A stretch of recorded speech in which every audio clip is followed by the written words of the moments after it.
Hey everybody, it's Chris with Federal Injury Centers. How's everybody tonight? We've got a stacked broadcast. I've got Gini over here on FaceTime. You'll hear her tonight bothering me. Say hi, Gini. Hello everybody, welcome to Wednesday night OWCP Chats with Chris and Gini. Yeah, that's it? Okay, so today's been a really interesting day. We both woke up super early. I was in Texas. She was in Tampa, Clearwater. And we were flying to Atlanta to go to Montgomery. We got to the airport about the same time. I woke up at 3 a.m. I got to the airport. I got onto my plane. And the pilot came on and said, well, we don't know how much fuel is on the plane. And until I know for sure, I'm not taking this thing in the air so that we can all fall out of the air.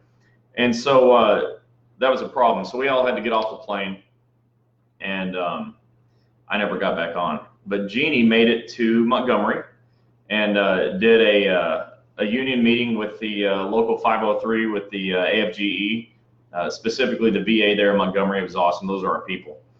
And so she did a killer job, and we'll be back there in like less than a month at their state convention. So we're super excited about that. Just so you know, for anybody that knows that we were just at the, we were just in Las Vegas, that's my poker table. All right, we'll talk about that later. So tonight we've got a few topics, and we're gonna start with what to do when your claim is denied. And Gini, you're listening. Says poor connection, so you want to fix that. What to do when your claim is denied. So let me tell you this, and I was debating on whether or not I was going to say this up front, but I'm definitely saying it. All right, so here's the number one thing you do to not have your claim denied. Stop going to those damn doctors that don't know what they're doing, okay? And I know many of you don't have a choice. You know, there's lots of states, there's not a single doctor, and which means that you're kind of stuck. And so I'm hoping that along the way, you're going to learn what needs to go in your narrative reports to get your claims accepted. What I'd like to have happen is for you to look at your doctor's report and say, hey, doc, this sucks, and let me tell you how we can make it better. What we don't want is any more, 5-sentence reports or, a report that's 1 page long. Look, these things are 5 pages long. They're incredibly detailed, and we can't anymore have these things going out so that in return you receive a letter at home that says your claim is denied. So, but it's happening. We've talked about it. The number one reason your claims are denied is you're going to the wrong doctor. All the doctors that I've trained and all the doctors that I've worked with, I tell them that a denied claim is your fault, doc. You did that. You made that claim get denied. And even with us, I mean, some of our claims get denied. It happens. But what we do is we respond to it and we overturn the denial in the appeals process and get them accepted. And so what many of you don't understand is that a denial is not the end of the world. Oftentimes a denial happens because a claims examiner isn't reading the report right, or just didn't read the report at all, and or bad diagnoses are put in there, or the details are just kind of confusing. And so we teach our doctors to write great, incredible detail, connect all the dots. And when we read it, if there's a dot missing, put it in, connect it. And what we want you to do, and I think a future training video is going to be on what to look for when you're reading your doctor's narrative. But for tonight, I'm just going to tell you, if you look at a doctor's narrative and you're thinking, I might not approve this claim, well, your claims examiner won't either. But what do you do when it's denied? So I printed this out today. I'm going to put it up to the screen to see if you can see it. This is everybody that gets a denial. This is part of your denial packet, okay? And this is called appeal request form. And so what we're seeing a lot of on Facebook, people are texting or messaging in on Facebook saying, in like group chats, that my claim was denied, and people that work with you or that are in your unions or people that are coming in with their great ideas saying appeal. And so here's what I always say, what the hell does appeal mean? don't just tell somebody to appeal. Appeal means, 1, 2, 3, 4 different things. Appeal is not one thing. Well, appeal. All right, so what happens is, you get it wrong 75% of the time. So right in the middle of this page, I'm going to show it to you again. There's an X box next to this one. You see that? It says reconsideration. It's right in the middle of the page, reconsideration. And so 9 out of 10 times when you appeal, you want to request reconsideration. Now, what does that do? It allows an opportunity for your doctor to write a new, better report or to update the old bad report to respond to the denial. And then on reconsideration, the claims examiner will consider new information. So anything new that your doctor does is new information. The other thing that counts as new information is, maybe you didn't have a witness statement the first time in box 16 of your CA1, but later on you go ahead and get a witness to write a statement. That's new information. Now do a reconsideration. Maybe from the last denial until now, you got an MRI, and the MRI showed that you have ligament damage or something. Well, that would be a reason for reconsideration because it's new information. And so when you get denied, here's what you don't do. You don't throw your hands up and say, forget about it. I'm going to give up. Or, well, I was denied, so that's the end. And the other thing you don't do is you don't go back to the doctor who looks at a denial and says, your claim was denied, I can't help you. Because any doctor who says your claim is denied and I can't help you is not your doctor anymore after that day. Change doctors. We're going to have to probably get into how to get a change of treating doctor. So Jeannie, make a note. Change of treating doctor is going to be a future topic. I'm thinking next week because it's come up a lot of times. Even today, I keep getting asked, well, how do I change treating doctors? And what if they deny my request? We've got strategies for that. Ultimately, you will always go to the doctor you want to go to. But on appeal means nothing. Reconsideration is what you want. You want them to reconsider using new information. And so what if your claim is denied? All right, well, here's what it says here. On a denial, you have 12 months from each denial to request reconsideration.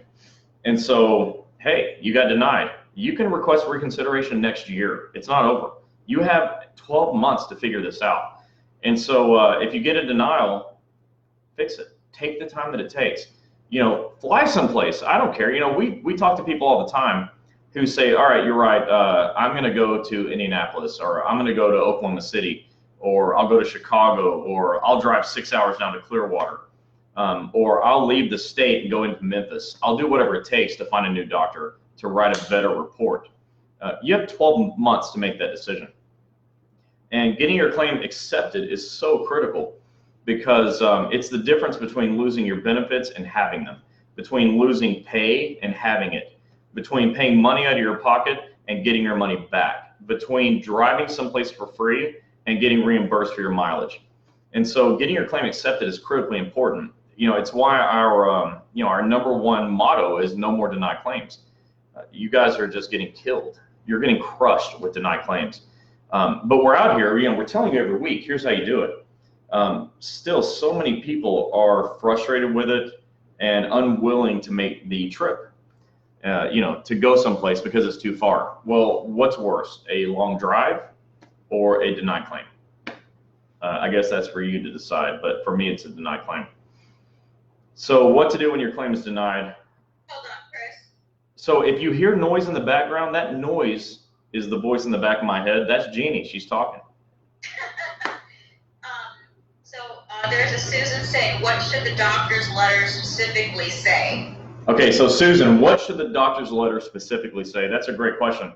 So every injury, every condition is different, but it has to establish that, before this happened, you didn't have this problem.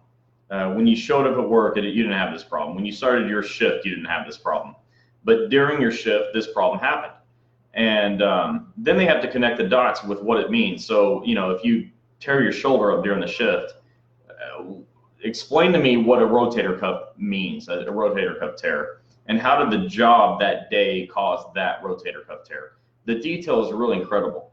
And then doctors also can't have, and they can't make statements that sound like they're not sure, they're not certain, they're not positive. I hear doctors all the time that say, well, in all medical certainty or in all medical probability, and I hear this comedy show in the back of my head that says, so you're saying there's a chance. There's a chance that it's not. Your doctor needs to be sure. If it was a work-related condition, then the doctor's note needs to say, in my medical opinion, the following condition is a direct result of the job duties that day. And too many doctors go in and they're just scared to say it was work-related. And that's the wrong doctor. Pick another one. And, let me say this, when you go see a doctor, before you establish this doctor as your treating physician, ask, are you willing and able to say that my condition is work-related if it is? Or are you going to give an ambiguous statement that's going to make a claims examiner say no? If they're not willing to be firm on it, then just leave. Get the hell out of there. Don't waste your time. Because an ambiguous statement is a denial waiting to happen. So you want your doctor to be clear, sure, positive. You want them to unequivocally be able to state medically that your injury is a direct result of your job. So I hope that answered the question. Hey, Gini, do we have any other questions? Not yet. Everyone's saying hello. Well, hello. Hi. All right. So hopefully everyone understands what to do when your claim is denied. Now, this is really important. So on CA1 and CA2 claims, a denial is not the end of the world. It's certainly not the end of the road. It's not the end of anything. You're denied, and that's generally because the claims examiner wants more information. A lot of people are not, they don't know how to read their denial letters. They look at the first paragraph or the second one that says your claim is denied. And they're like, oh man, my claim is denied. All right, so here's what you need to do. At that point forward, let me give you a speed reading lesson. You want to just go through and just speed read down until you find a paragraph that starts with the word specifically.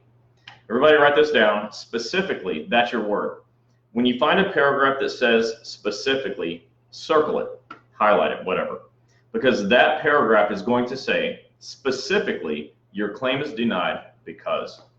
And whatever comes after because, fix it. Take it back to your doctor and say, hey doc, look at what they said, fix this. My claim is denied because it doesn't show causation. My claim is denied because medical is not sufficient to show that I was injured. Whatever, my claim is denied because, fix it. It's almost always because the doctor's report was inadequate. So go down the narrative report or the denial letter and find the paragraph that starts with the word specifically. Take it back to your doctor. If your doctor is unwilling to fix it, call us and we will help you get to a doctor who will fix it. Because those are the easiest. I'm not a doctor, I could fix it. I would need a little medical help, but I could definitely point out what's wrong and help a doctor fix it. So any doctor who can read English, because these generally come out in English, can fix it. So find the paragraph that says specifically. That's new information. I've never actually said that. But what I don't want anymore is for people to get their denial letters and say, oh, well, I don't know what this is. Just find that paragraph specifically. And I'm positive that before I taught this tonight, nobody's ever heard that. You need to be able to fight for yourself, defend yourself, stick up for yourself. And so when you get a letter that says denied, don't just take it laying down, fix it. Go to your doctor and make your doctor fix it. And if they won't, let's find somebody that will. So that's what to do when your claim is denied. But every denial letter, this is like the back page of the denial letter, so everyone comes with one of those. If you were one of the thousands that got denied and threw it away, call your claims examiner and ask for another letter. They will they'll send you another one, so you'll have that form. The only way to request reconsideration is with that form, and so you need to have that. All right. Wait, hold on. Oh. We have some people from Ohio, New York, New Jersey saying hello for the first time. Well, hello, Ohio, New York, and New Jersey. We're working on Ohio. New York and New Jersey are tough. I know there's not a single doctor there. New York and New Jersey is like the populations are some of the massive population centers in the country, and there's no doctors there. So we're sorry about that. We're doing the best we can. And California, it's unbelievable. The biggest places in the country have the least amount of doctors per capita. So we're working on it. And in fact, we have a plan that it may take the entire rest of this year to make it work, but we have a plan to get some doctors over there. And so we're going to help you out. What you got? Tell them to share and like it and share with their coworkers. Tell their coworkers to hop on. Yeah, so everybody right now take a second and hit the share button. I want all of your coworkers to see this. There's not enough people that are getting this information, so we'd like to share it and double the number of people that are seeing it. So definitely hit the share button. After this video is done, it'll still be there, so share it then. Send it to everybody that you know. All your coworkers should see this stuff. I'm not just out here for my health. I'm out here for your health. So give it to all your coworkers, all your friends, your family, everybody that needs it. Send it and share it. So as more questions come along, Gini, go ahead and give them to me. But I want to talk about OWCP and retirement. This actually came up a couple of times this week. I had some people that said, I'm going to retire. When should I report my injury? All right, so I'm going to tell you this right now. If you retire and then report your injury next, you're probably going to get a denial that even I can't fix. So you need to report your injury while you're employed. Once you're unemployed, you don't have the same rights. You're not an employee anymore. And so report now. And I've had this lots of times. We were in Clearwater, and a really nice guy said, I retired. Can I report my injury now? Well, yeah, you can. But generally, what I've seen is those claims get denied. So number one, report before retirement. But here's the key. As long as you do that, after retirement, you have lifetime benefits. And so while you won't be paid for time away from work anymore because you're not working, you can still have your medical benefits covered. And so don't not report your injury. If you've got a condition, make it happen. Report it to your supervisor, fill out a CA1 or a 2, probably a CA2 at this point, and start the ball rolling. Let's get your claim accepted before you retire, though. But most definitely get it reported before you retire. After retirement, you still have a right to get help and to get medical treatment because your injury happened because of your job. And so that's been a question. And but you got to get this stuff in order. You got to get it right. While you're employed, report your injury to your supervisor. Go back and look at the CA10. Go to federalinjurycenters.com, go to the Forms tab, and print CA10s. Check your CA10, and it'll tell you to report to your supervisor. So get that done. Once you report, fill out your form, have it submitted to DOL, then you can pretty much do whatever you want. But if you don't report it prior to retirement, you're going to be in a lot of trouble because their incentive to approve your claim will go lower, and you're still going to need it just as much. Here's a question from Dawn. What if they say it's because it wasn't reported in a timely manner, yet the supervisor was notified but didn't report it? All right, so Dawn asked, what if they say that your claim was not reported in a timely manner? So let's, number one, understand what a timely manner means. It means 3 years. If your claim is not reported in 3 years, you have no chance to get it accepted. That's the way that goes. But 3 years, I mean, come on, 3 years? So what does reporting mean? Telling verbally, in writing, on a phone call, but I recommend getting it in writing. And so, if you tell your supervisor that you were injured, that is a report. So you met your 3 years if you did it. But what I tell everyone is reporting means going to your supervisor saying I'm hurt, sitting down and fill your form out now. That's really the best way to report because you fill out your form and you get your notice of receipt. Nobody can claim that you didn't report your injury. But you have 3 years. And so, what they tell you is you have 30 days because they're confused or lying to you. 30 days is how much time you have to report your injury and get COP on a CA1 claim. But other than that, 30 days is not even a thing. It's just if you want COP. But you have 3 years to report it and still have it accepted. So don't miss your 3-year window, which is awfully hard to do. But everybody that's heard me talk, and right now I see 77 people viewing, and hopefully it's being shared by multiples more. Reporting your injury means right now, stop what you're doing, go to your supervisor and say, I want a CA1 or a CA2. And do not stand up until it's done. You've got copies of it. Don't leave the room without full copies of your CA1 or your CA2. And the law gives you the right to have that. Many of your supervisors will say, well, I don't have to do that. Well, they're wrong. They're completely FOS. You can figure out what that means. They are wrong. They have to give you copies of everything. And, you know, go to my Twitter page, by the way. This is my time to tell you.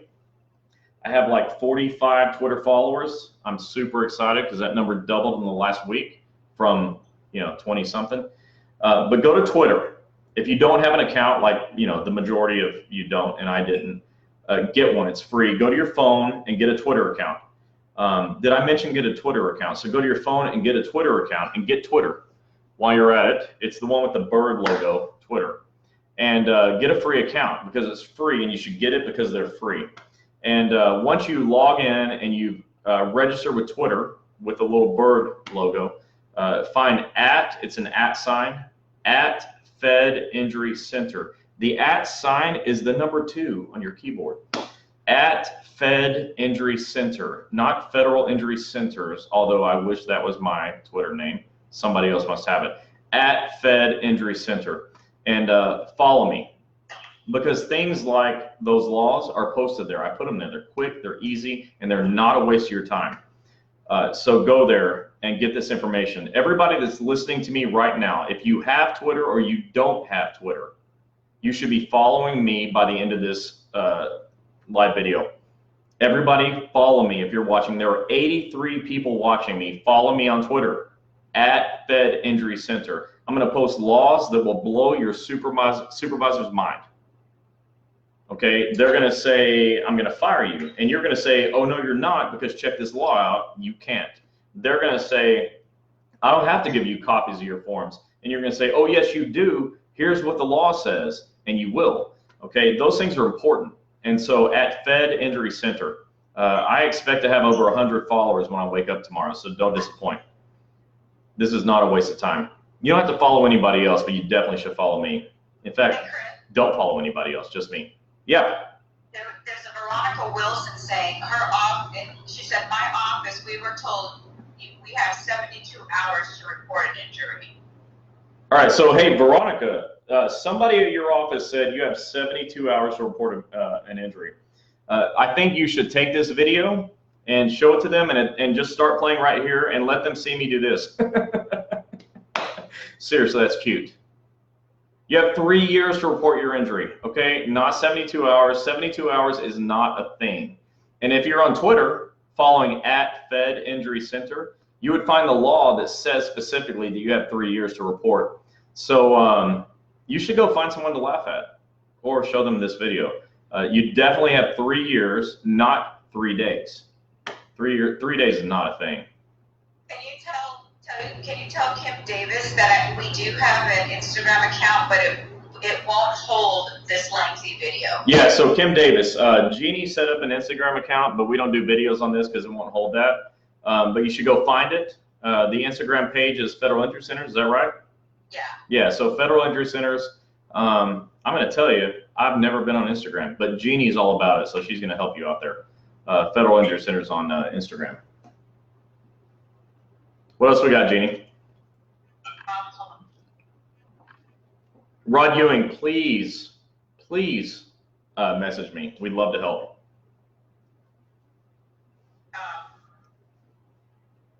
There was a Christopher Follecci who wants to know if he can message us. I told him yes. So let me answer this with everybody. Christopher, Rod, everybody. If you'd like to send us a private message on OWCP Chat's page or on the Federal Injury Centers page, we're going to get to those. Jeannie and I both answer those, and we're going to be more than happy to help you out. If it's something that's too complicated to answer by message, I'll give you my cell number and you'll call me and we'll handle it that way. I had several of those today.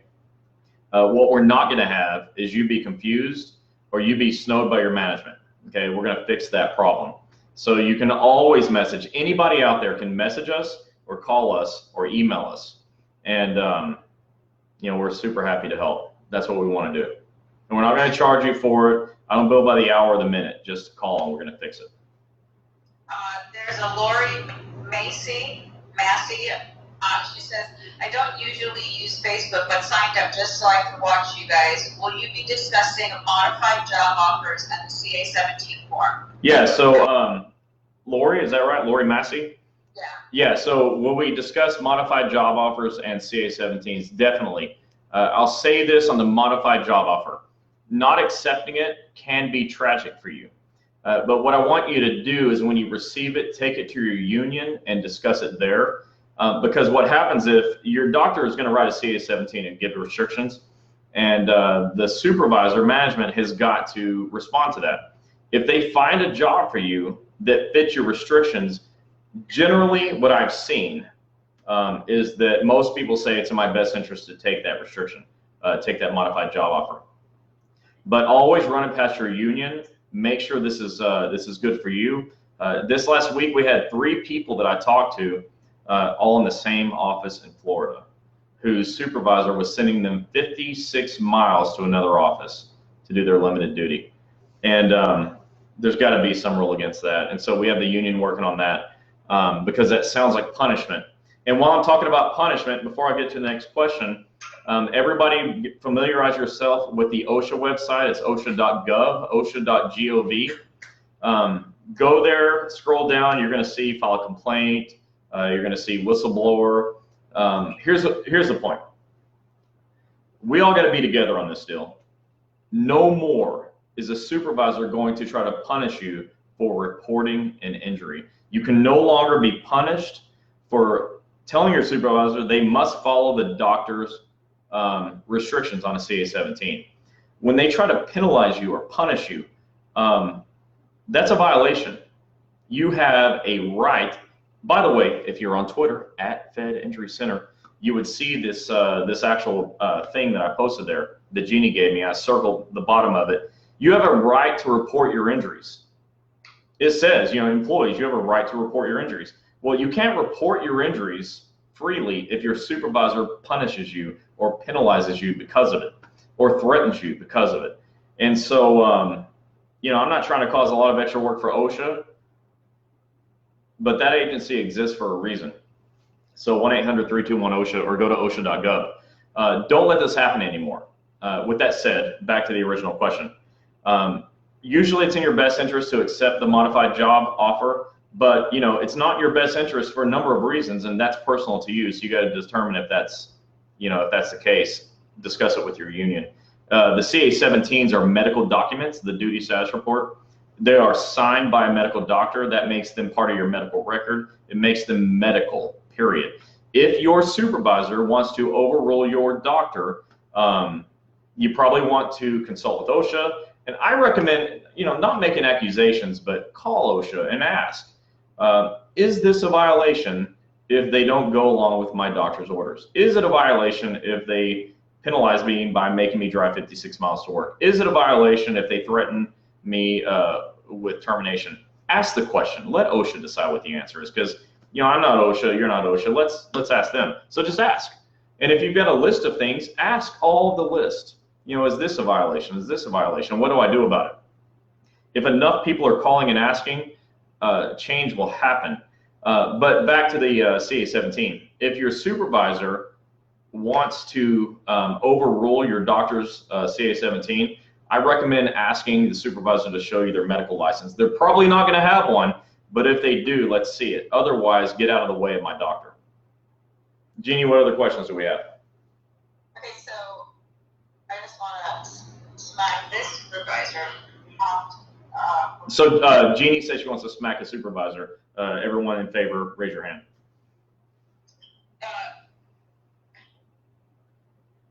Ms. Albright wants to know, what if you get modified duty to pull weeds?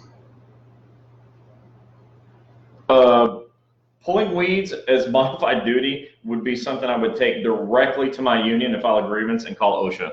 I'm trying to think of all the federal jobs I know of, and none of them involve pulling weeds. So I think probably your union contract would be against that. If you break the contract, they have a grievance. So I just, pound them with grievances on that one. What else you got, Jeannie? Sandra Gallagher says, what is the number on the form for the doctor to fill in on Department of Labor application? Post office hurt on the job. Can you print this on the computer? So I'm not really sure what form that is. However, go to federalinjurycenters.com, federalinjurycenters.com, all one word, federalinjurycenters.com. At the top of the page, there's a button for forms. Click it. Print all the forms you want. If we can get some more information on that, I'll answer it better. But at this point, I'm not 100% sure what form we're talking about based on that question. Okay, so Linda said the management said they don't have to fill out Part A on the CA-17. You said it's supposed to be OWCP. Hold on. All right, this is great. All right, so Linda said that? Yeah. All right, so Lisa. All right, this one's a great one. All right, everybody follow this one. All right, so Lisa says management says they don't have to fill. Linda. I'm sure there's a Lisa out there that has the same question, but Linda asked it. All right, so Linda says management says they don't have to fill out Side A on the CA-17 duty status report. So let's do this. Everybody hold up your left hand. In your left hand, you've got a letter A. In your right hand, you have a letter B. Which one comes first? Take your time. A. Jeannie says A. She's right. So left hand. So let's deal with left. A. Side A says supervisor. Hello, supervisor. So yeah, you have to fill it out. Side A says supervisor. Please take this video to your management and start right here and play it until I get to the end of this. Side A is for you, management, supervisor. It's your job. Fill out Side A and give it to your employee and let them take it to their doctor. Side A says supervisor for a reason. It does not say claims examiner. It does not say case manager. It does not say OWCP or DOL or anybody else. It's you, man. Side A is for the supervisor. You fill it out and give it to the doctor. What else we got? Rebecca, back about pulling the weeds, she said the union said if it's in my limits from the doctor, then I have to pull weeds. Wow. Rebecca, give me a call tomorrow. Go to Facebook and give us a message. Let's talk about that. I want to help you with that. And Christopher, yes, please DM me. We'll be more than happy to hear your one hell of a story, and we'll see what we can do to help you out. So Veronica said my supervisor and postmaster had me fill it out myself. Wow. Wait, they had you fill out a CA-17 all by yourself, Veronica? Huh. Well, you know what that means? That means you're more of an expert at it than they are, but you were before you woke up that day. Trust me. Corby, you're welcome. We hope the knowledge helps you. Okay, so you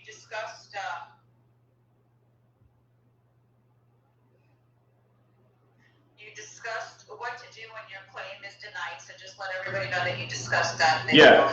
So I started this out with what do you do when your claim is denied, and I showed you this form. Every denial comes with a letter, or comes with a piece of paper like this, and you notice the middle of it says reconsideration. There's an X.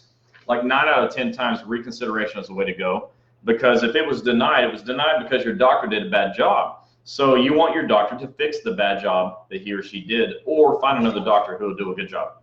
So you want a reconsideration. You want to show the letter to your doctor. Somewhere in that letter, there's going to be a paragraph that starts with the word specifically. Specifically. That paragraph is the paragraph that says why your claim was denied. Your doctor should be able to read that. It's in plain English, and should be able to write a addendum to the narrative report and fix it, or just completely rewrite the report. If it's like lots of the bad reports I've seen, just rewrite it. Take the old one, wad it up really tight, and make baskets with it till you make it, because it was probably that bad. So get another one, or write an addendum. Barbara says postmaster tells me he doesn't know how about filling out these forms because he's not that familiar with them. Hey Barbara, so your postmaster said you're not that he's not familiar with how to fill the forms out. So let's check this. Hold on, I'm just thinking. Yeah, so I read the whole thing, the whole DOL website, the whole CA 810, the supervisor's training presentation. I've read it all. And what I didn't find in there is any place where it tells supervisors or postmasters, only fill this out if you know how or ever heard of it. Figure it out, man. All right, Donna says, can a modified job offer cross crafts?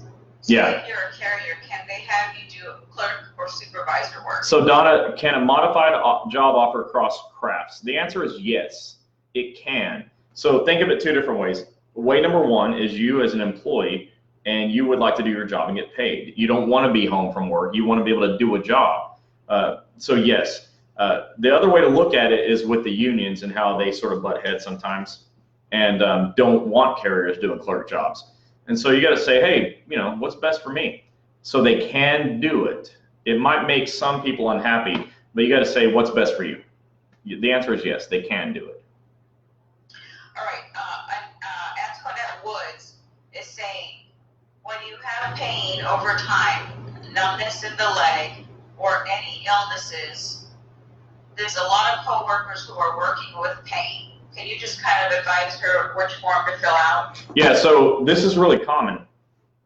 When I first started this, and I've been doing this OWCP thing for 11 years now in a big way. And in that period of time, one thing that became really clear to me is like letter carriers. Not that the other jobs aren't hard, because, you know, VA nurses have to lift people. And, you know, clerks are standing all day long and lifting these boxes, and mail handlers have to, you know, unload the trucks, and they're getting everything ready for the next day, and they have to lift the same stuff that everyone else is. But the carriers, they're walking like 10 miles a day, and up and down stairs, and, you know, running from dogs, and that's a real thing. I'm not joking, like running from dogs. And so anyways, this day-to-day routine of walking 8 to 10 miles a day and lifting 70 pounds all the time, that wears on you. And, you know, I go to a union meeting and I say, you know, who here has been with the agency more than 20 years? Well, everybody raises their hand. Nearly everybody raised their hand at 30 years. And one thing that I know as a guy who's 44 years old is that I am not younger today than when I was 22 years old. I'm older. I checked the math. And, you know, I'm not in as good a shape as I was when I was 22. And so the same goes for, you know, carriers and clerks and mail handlers and VA nurses and, you know, TSA workers who are standing there all day long. You know, your job gets harder as the years go by. That's just part of, you know, getting older. But the job doesn't change. You change.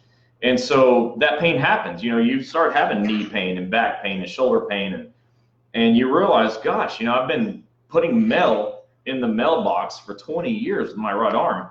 No wonder my shoulder hurts. Or I've been climbing stairs for 25 years. No wonder my knee hurts. Or I've been bending down, grabbing boxes and packages, and now these, you know, these Amazon dog food bags, you know, for all these years, yeah, my back hurts.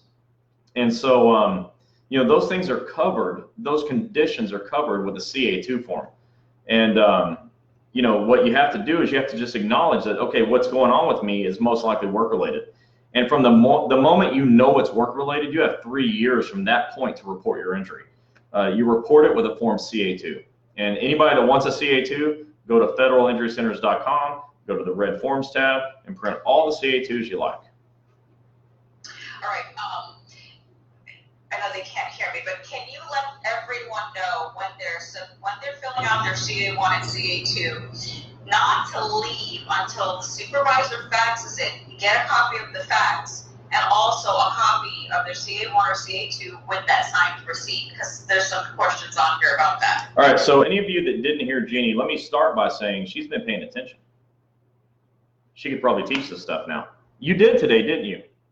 Yeah, I did. Yeah. So listen, what she was saying is when you go report your injury, you're sitting down with your supervisor, which is, you know, like getting a tooth extracted without a tooth extractor sometimes, or like going to see the proctologist, right? I mean, it's kind of painful and nobody really likes it. Well, that's sitting down with the supervisor. But you got to sit there a little longer, make sure everything is filled out, get a copy of everything. Do not leave there without a copy of page 1 and 2 of your CA1 and CA2 and with the receipt of notice. Do not leave there without full copies completed and signed.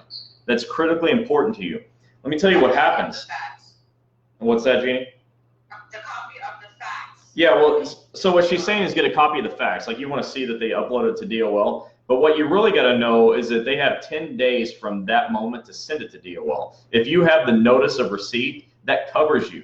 So if they don't send it, they can be penalized, because any person who gets involved or gets in the way of filing a work injury can be penalized up to a year in prison. So, you know, I'm thinking just send the thing in, right? But if they don't, the penalty is on them, not on you. You have the notice of receipt, that protects you. But don't get up without full copies of it, because like on the CA1, page 2, there's a question that said, did this happen in performance of duty? Well, maybe the supervisor's not trained and doesn't know that when you're in the parking lot, that counts. And or when you're in the restroom and there was water and you fell down and hit your head, that counts, right? That's performance of duty, even if you're not, you know, actually doing the job duties. You're at work, you're on the clock, or you're at work in a reasonable period of time so that you can clock in. Those things count. There's a question that says, was this due to what's the word? Oh, intoxication, or I mean, seriously, intent to injure themselves or another. Don't tell me I'm intoxicated unless you've given me a drug test and let me see your medical license. And was it due to willful misconduct? I mean, like, yeah, I woke up today and hoped I could get hurt. And so you got to look at this stuff, because, you know, they're writing this on there. There's a question that says, does your knowledge of the facts of the case agree with the statement of the employer, the witness? You know, I had a guy who, you know, this lady, she stepped in a hole that was in a ditch, and the supervisor said, my knowledge of the facts of the case do not agree, because she said ditch on the form, but when she called me, she said hole. I'm like, well, come on, man, the hole was in a ditch. Stop being a jerk. And so you got to be able to see this stuff. You need copies of it. You got to know what they're saying, and your doctor's got to be able to combat it in their medical narrative. And if you have a doctor who can't do that or is unwilling, find another doctor or write your own report. Just saying. Okay, here's one from Jerry, good old Jerry. What's up, Jerry?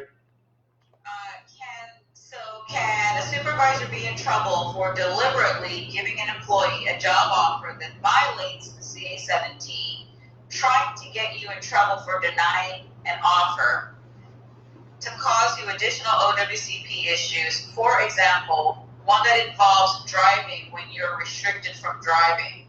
There are some bad supervisors. Not all are bad, but they are revengeful. Yeah, vengeful supervisors, no doubt. So the question is, if can a supervisor be in trouble if they go against your CA-17? That's a safety issue, right? Like, let's say the doctor restricts you and says you can only lift 10 pounds, but your job description says up to 70. And the supervisor has put you in a position where you're going to be lifting 50-pound boxes. Is that safe or unsafe? Right? Well, for you, it's unsafe. So what's the S in OSHA stand for? Jeannie? Okay. Safety. Yeah. A little delay there. I would call OSHA and ask, is this a safety violation that my supervisor is disregarding my doctor's medical orders? Do not allow yourself to get hurt worse. You know, the goal in any job, and from my experience working with federal employees, the goal is to make it to retirement. You have great retirement benefits, and you'd like to make it there. You didn't start this job so you could just jump around, and your next job is making sandwiches at Subway. You know, you got a job at a federal agency on purpose. You want to make it to that retirement point. Well, how are you going to make it there if you get yourself hurt so bad you can't finish? A supervisor cannot allow you or cannot put you in a position to not be able to finish. Call OSHA. Javon says, you know, she gave up because she got denied from the surgeon saying that she was lying. She gave up on everything and she went with her regular insurance, which we covered that last week. Well, Javon would be really interested in knowing where you're located. You gave up because your surgeon did a terrible job and you had to go to your regular doctor who didn't know what they were doing. They're probably a great doctor, just didn't know the system. However, if you report it within 3 years, it's still not too late, Javon. So I don't want to get your hopes up so much that you can't sleep tonight, but if you lose a little bit of sleep, that's fine. Tomorrow, let's talk. And I think we can still get your claim accepted. This is what I tell everyone. All legitimate injuries that were actually because of work, that are filed timely, meaning within 3 years, should be accepted. They should be accepted, and it's not too late. Don't give up. Don't give up. Seriously, don't give up. Here, and this is a great one from Paul Tees. Paul. Yeah, I had a supervisor change the second page of the CA1 after I got a copy and the receipt. When the copy from the post office came to me, mine was different than the one in the mail. I told her line 38 is very important. She called and immediately fixed it. Okay, so Paul said that after Paul got all the copies of his CA1, the supervisor then went and made changes to the second page. Is that right, Jeannie? Yes. So one of the penalties that you can find on the USPS website is a penalty for a false statement. And penalty for a knowingly false statement made by a supervisor or anybody else, but we're talking about a supervisor, can carry a penalty up to 10 years in prison. You think they take that seriously, Paul? I would show that penalty. And if you want to see it, you can always go to Twitter at Fed Injury Center. This stuff is there at Fed Injury Center. You'll find these things there. You'll scroll down and say, oh, that applies to me. Boom, take it. It's there for you. They can be heavily penalized for that, Paul. Heavily penalized. What else you got, Jeannie? These people with their injury comp people, I just want to smack them upside the head. So Jeannie wants to smack injury comp people upside the head. I'd like to have a video camera on that one, as you would as well. What are you seeing there? Go ahead and start discussing MMI. Yes. All right, so the last topic. Announce it, 'cause everybody's waiting for this. The last topic is MMI. MMI. I'm not going to make M's. MMI and how it all works. So we had a lot of questions on this this week on what is MMI. Well, okay, number one, MMI stands for Maximum Medical Improvement. That kind of seems like what it is, right? So maximum medical improvement. It means you're as good as you can get. Maximum medical improvement. That's as good as you're going to get.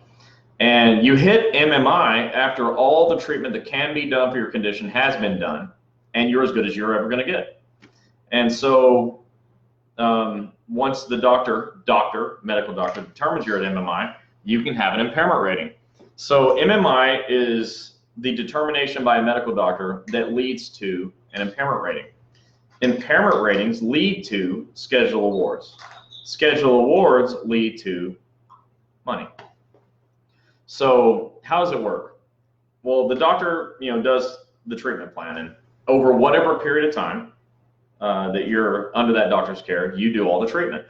Physical therapy, injections, surgeries, adjustments, whatever. And after everything has been done, the doctor says, okay, look, there's nothing left. I mean, we've done everything there is, and you've got a deficit. And so there's nothing else I can do. At that point, the medical doctor says you're at MMI, maximum medical improvement. And so the doctor, and maybe not even that one, because the doctor's got to be trained to do it, does an impairment rating. And they have to use what's called the AMA, the American Medical Association, the AMA Guide to Permanent Impairment, 6th edition. 6th. Notice I didn't say 5th. Lots of doctors use the 5th edition in error. If a doctor uses the 5th edition to permanent impairment on your impairment rating, your schedule award will be 0. 6th edition, otherwise 0. So you need a 6th edition impairment rating. And then from there, you take the doctor's impairment rating report and you attach it to a CA7. At the top of the CA7, there are 4 boxes, A, B, C, and D. Letter D says schedule award. Guess which one you check? Correct, D. So check D, schedule award. You attach your impairment rating. The supervisor's got to fill out page 2, so it's like one of the proctologists. You got to set with the supervisor, let them fill it out. Get a copy of the whole thing, and then they have 5 days to turn that in by law. 5 days, okay? So MMI is maximum medical improvement. Only a medical doctor that is familiar with your case can say that you're an MMI. And then from the MMI, you get an impairment rating with the 6th edition. That report goes onto a schedule award, and the schedule award goes to DOL. And then they send you a letter of either approval or denial. If it's denied, it's not the end of the world. Fix it. Just find the specifically paragraph, right? And let's figure it out and take it back to your doctor. So that's what MMI is. One of the issues that came up this week, though, there was a lady who I felt terrible for, and maybe she's watching tonight, but her kneecap was dislocating. And the doctor said, here's the last thing. Let's just break your tibia. Okay, your tibia is your shin bone. Let me kick you in the shin and see if you want it broken. Okay, it hurts. But let's break it. And then once we break it, let's just rotate it just a little. Let's rotate your shin bone just a little so we can reattach your patella tendon. That's the tendon that goes from your kneecap to your tibia. Let's just break that thing. Twist it, reattach. And let's see if now it will stop dislocating. Well, understandably, she didn't want to have that surgery. And so what I told her is, generally speaking, you never have to have a surgery. You can refuse any treatment. But if you refuse treatment, the doctor at that point is likely to say, fine, then you're at MMI. There's nothing else we can do. That was the last thing. And so if you refuse treatment, then you can be put at MMI as well. However, if you accept treatment and it helps, that's good too. You'll be at MMI later, but your percentage impairment will be less. So a small percentage impairment is a small dollar amount, but it's a high function. A high percentage impairment is a high dollar amount, but a low function. It's like, how much do you want to limp versus the money you're going to get, and that money's going to run out. Or would you like to walk without a limp and get a little bit of money? It's going to run out, but man, you're not limping anymore. So, those are decisions you have to make with your doctor. And but that's MMI. That's probably something that most people won't tell you, the percentage versus limping. Yeah. Okay, you're not explaining MMI for good enough for a lot of people because they're still asking. They don't know what MMI is and what does it mean.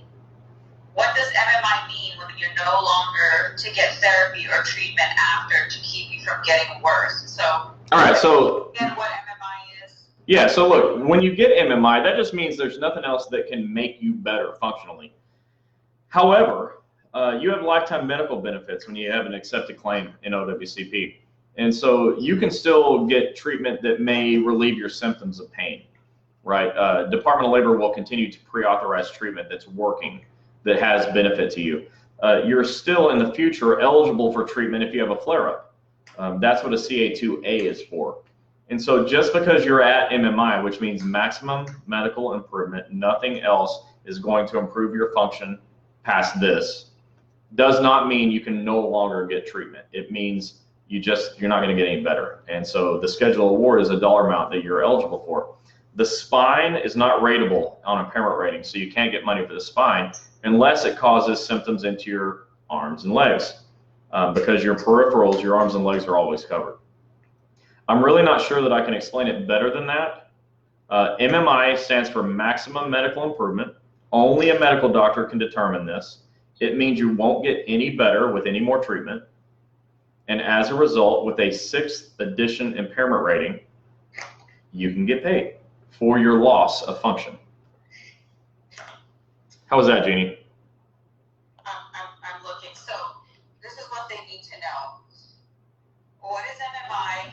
Knowing when to get MMI and who's responsible on letting you know when an MMI is needed. All right, so we talked about what MMI is. When to get it is when the doctor says you can't get any better. And who's responsible for determining it is your doctor. Your doctor determines MMI, not you. Not your claims examiner, not your supervisor, not a case manager. Only a medical doctor can determine that you are at maximum medical improvement. I hope that helps.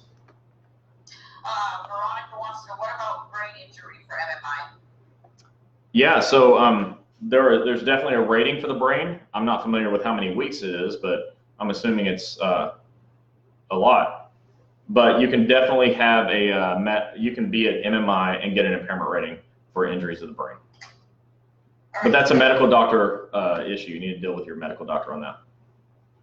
So Donna's saying DOL will try everything to keep from paying you.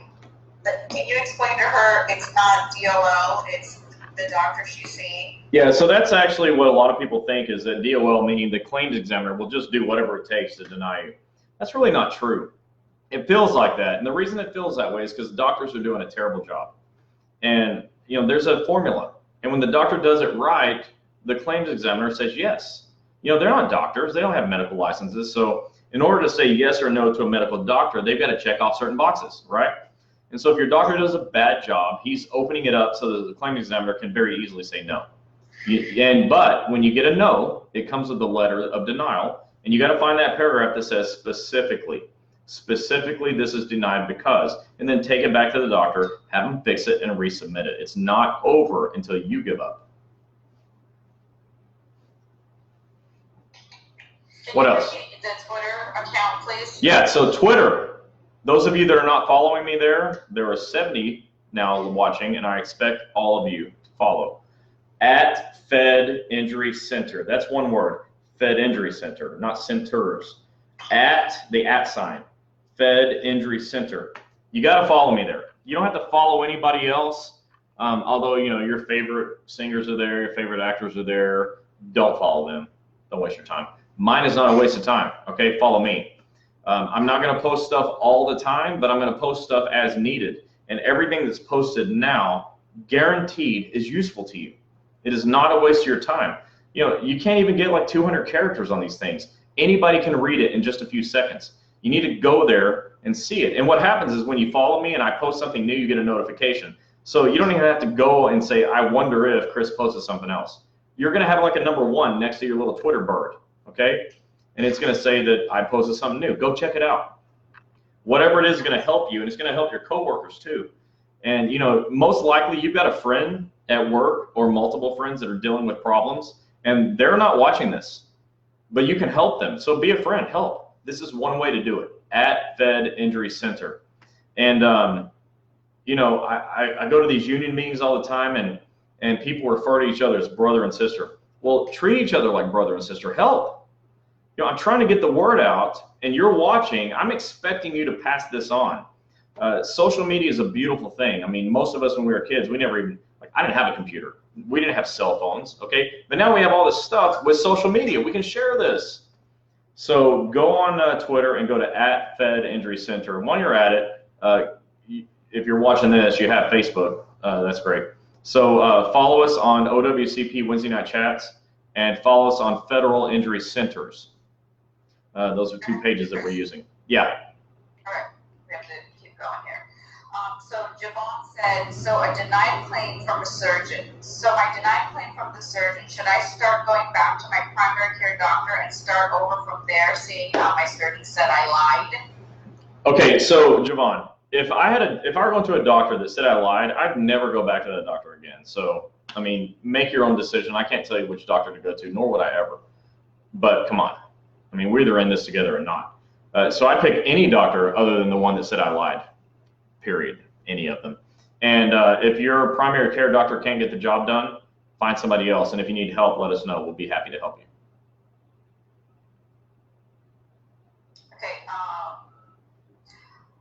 where to go?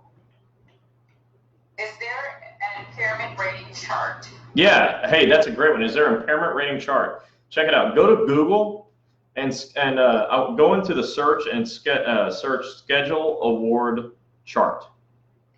That should do it. Schedule award chart. Click on it. There's this long box, and it has like body parts and weeks. It's an interesting thing. And you can see all the different things that they will rate with a schedule award and impairment rating. So schedule award chart. Okay, Mr. Floyd says, what happens if you reach MMI while still on compensation? Well, everybody reaches MMI while still on compensation. So you're like everybody else if that happens. And so at that point, you're at maximum medical improvement, and your checks, you know, you're not going to probably double up, but you're going to get to a point where you're going to have to make a decision. The company is going to have to give you a modified job offer. You're going to receive your impairment rating checks. Okay. You can still be at work working limited duty. If you're off work, you can probably even still be paid with your CA7s if the supervisor won't allow you to go back to work. But by this point, you should have already dealt with your management and your unions and worked out a situation where you can work. Because the alternative to that is federal disability. And I really just hate talking about it. Federal disability is not part of OWCP. It's a different agency altogether, Office of Personnel Management. And, you know, I don't want anybody to hit disability. So, you know, I think If it were me, I'd just say do what it takes to not, to avoid disability. But you can continue to get treatment after your MMI, though. All right, and let them know, stop going to primary care doctors. That's why it's being denied. So Gini told me to tell you to stop going to primary care doctors. I can't agree with that enough. The problem is, like, 1 out of 13 people in 2018 had an accepted claim. 1 out of 13. If that sounds good to you, you can stop listening now. Things are great. But 1 out of 13 is bad, all right? And 1 out of 13 people had an accepted claim. And the biggest reason that happened is, well, 2 main reasons. Is one, there's not enough people that understand the information that I'm presenting tonight. So share it. Share it. Tell a friend. Share. Hit the share button right now. Share, share, share. Share, share. But the other reason, besides not knowing the information, is not knowing of good doctors who are willing to write these narrative reports over renewal health. And so your doctor is going to write a bad report that's going to lead to a denial. That's the way that goes. And if you go to the primary care doctor, I guarantee you that 11 out of 10 of those doctors don't know how to write these narrative reports and probably aren't that interested in learning. And I know that they're not interested in learning, because if they were, I would have trained 100 more doctors already. All right, and also tell them, repeat once again, when their case is denied, it can get denied X amount of times. Don't put appeal. Keep doing a reconsideration. Yeah. So Gini said, don't put appeal. So that's funny. I'm looking on here. This is the, let me put it up here again. This is the form that you fill out. If you get denied, they send this back with you. And the first thing says oral hearing. Don't do that. The next one says review of the written record. Probably not that either. I'm going to skip the one you should do. The next one says ECAB, ECAB appeal. Most of the time people hate that. And then there's reconsideration. But you know what it doesn't say on here? It doesn't say appeal. Check the box, it just says appeal. Appeal is not a thing. When your friends say, oh, appeal that. Appeal, what does that mean? There are 4 things that mean appeal. So what you want to do is check reconsideration and get new information, because you don't want them reconsidering the old stuff that they denied in the first place. What the heck good does that do? You need them to reconsider using new information. And so find a doctor that'll get good information. And if you can't find one, then do what it takes. Drive there, fly there, do what it takes. We can always recommend a doctor. They may not be close to you, but do you want your claim accepted or not? But appeal is not a thing. So quit telling your friends to appeal that. Appeal doesn't mean anything to people that don't understand this system, okay? Reconsideration, but that means you need new information. Reconsideration with new information. Can you switch from a primary care doctor to a work comp doctor? Absolutely. You can definitely switch. So OWCP... Repeat the question so everybody hears. I keep forgetting she's not in the room with me. All right. Can you switch from a primary care doctor to an OWCP doctor? Yes, definitely can. You can always trade up specialties, right? You can go from a general practitioner to any specialty. They almost always say yes. But if they deny your request to change treating doctors, your doctor, who doesn't know what's going on, can write a referral to another doctor, and OWCP will honor the referral, and the other doctor can just take over. Or your doctor may be more than happy, because they're not getting paid because they did such a bad job. They may be more than happy to release you from care and fire you as a patient. That's a gift. So you might request it. Request that gift. If you no longer have a treating doctor, you can go find a treating doctor, and that can be helpful. Lately, we've been seeing people who are getting their requests to change denied.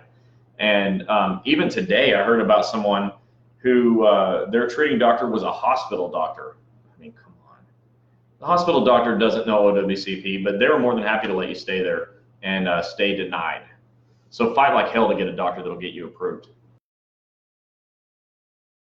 You cannot get compensation and a schedule award at the same time. Yeah, that's what I was saying. They're usually not going to let you double dip.